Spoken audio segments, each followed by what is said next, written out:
Hey guys, this is Sam. So, minsan, nakapangutanan na ba mo kung unsa yun ang una? Ang spolarium na Eraserheads or ang spolarium ni Juan Luna?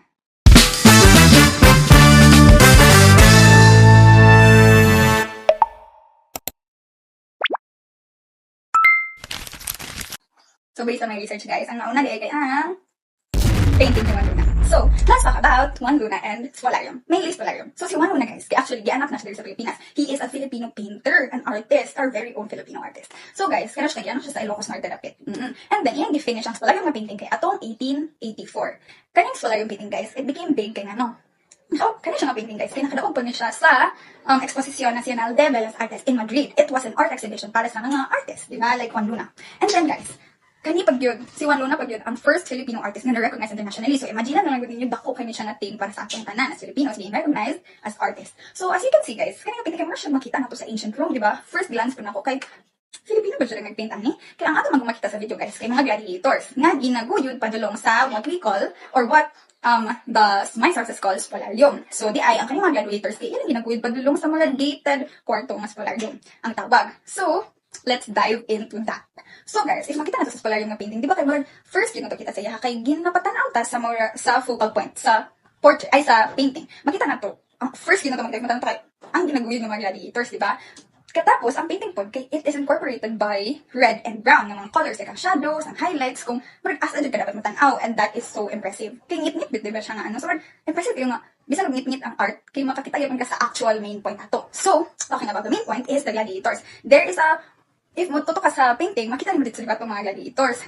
Kani siya nga part, it gives me like the emotional feel sa ato ang painting or sa spolarium. Sa spolarium, it gives me the emotional. Murag ano bitaw ka nang luoy sila kay they're suffering. Kay they look like lifeless bodies being dragged to somewhere, di ba? And then, much emotional pa dun siya kay si Juan Luna nag-play siya with red and brown colors. Murag which represents kanang gloomy bitaw na type of feeling para sa painting. So, ang ato akong painting, ang spolarium po, kay so, di ba, they're being dragged across the floor. Something po about the spolarium, guys, kaya makes me emotional kaya ano, makita na to around sa gaka-happen sa mga gladiators, right? Na ay mga tao nga galok sa ila indifferently. You know, like they're looking indifferently. And, kanang part really makes the suffering more real. Kay, kanang ma-intensify na hinuon siya kay ma-aware ta nga na-joy indifference nga kahitabo sa scenario nga naa sa painting. And about sa research, guys, about the context and our painter, so sila si Juan Luna, di ba, kay Filipino artist or a very own Filipino painter. Ano yung time, guys? Ay, the historians karon yung mga panahon, they believe nga spolarium daw kay gibuhat ni Juan Luna para i-depict ang mga experiences nga na-experience sa Filipino under the Spanish rule. Bisan pa og may siya gikan sa ancient Rome. Ano pa nga time guys, at the same time, we had our Filipino reformists. Sila Jose Rizal, sila Marcelo H. del Pilar, diba, and etc.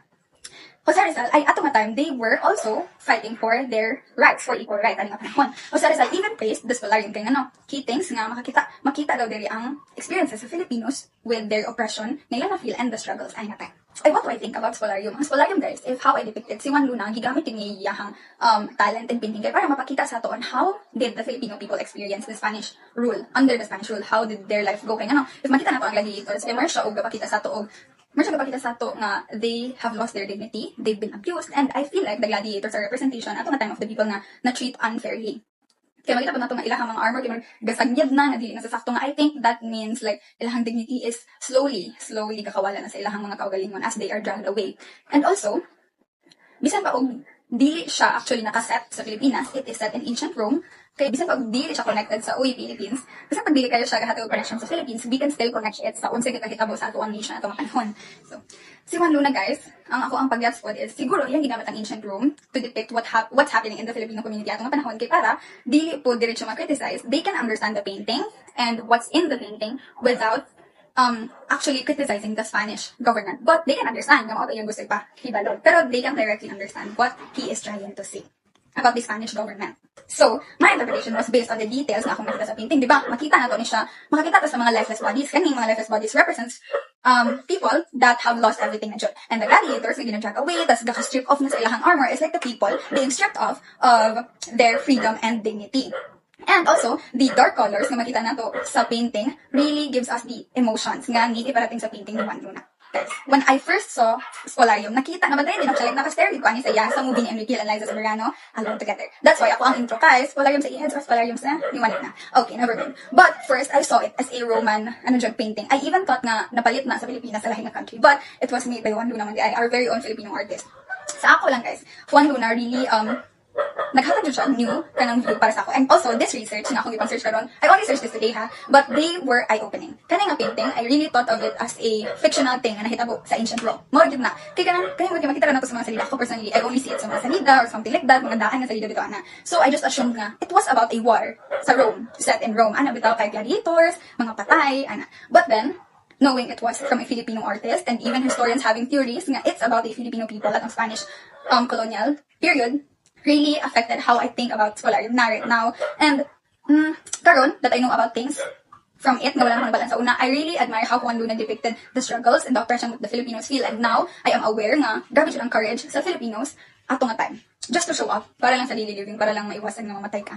And the painting also depicting the being stripped off sa ilang mga dignity.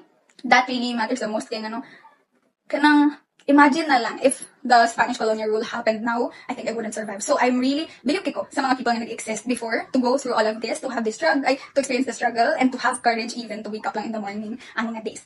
And yeah, many things. It opened my eyes about some things. Nga dapat na tumabalan sa Filipino.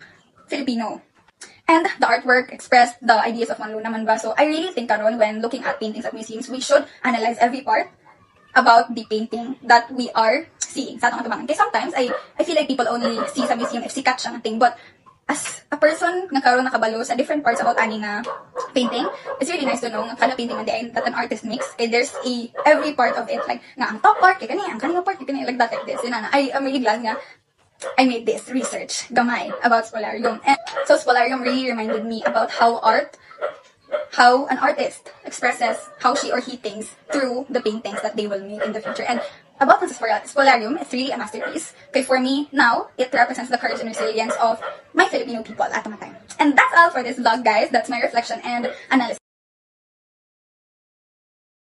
about the Spolarium. And that's it for my Spolarium review. Bye, guys. This is your girl, Sam.